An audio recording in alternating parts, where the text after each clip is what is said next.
To Michigan in the United States, where 2 dams have collapsed after days of heavy rain. 10,000 people facing historic levels of flooding have been evacuated from their homes in central Michigan. The high waters are also threatening a Dow chemical facility. The company says it's shut down the plant.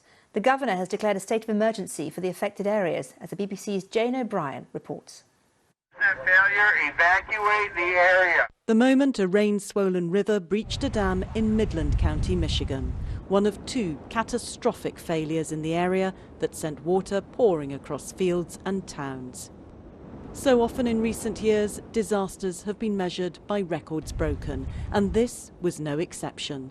More than 7 inches of rain causing historic flooding in a state already reeling from the coronavirus. While we're in the midst of a global pandemic, it's really important that to the best of our ability, we observe the best practices to keep ourselves and our families safe. We're going to get through this. It is a tough time, to be sure, but we are going to get through this. John Engler, a Midland youth pastor, has only just recovered from the last major flood 3 years ago.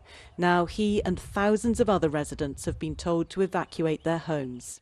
I feel like we've almost forgot about COVID. We went from staying home, staying safe, to leave your home. The safest place is not in your home. And that, so this one kind of supersedes the first one. John, do you ever feel, or do you ever just think, God, how much more can people actually take? For me, I've had to rely a lot on my faith, and kind of, you almost wonder, like, is God punishing? That's the thought you go to. The rebuilding just kind of finished up from the last flood. So how do you redo that again? How do you get enough strength to do that again? It just seems near impossible. President Trump says he's monitoring the situation, praising first responders just hours after accusing the state of voter fraud and threatening to cut funding. Meanwhile, the water continues to rise, prompting fears that the worst is yet to come. Jane O'Brien, BBC News.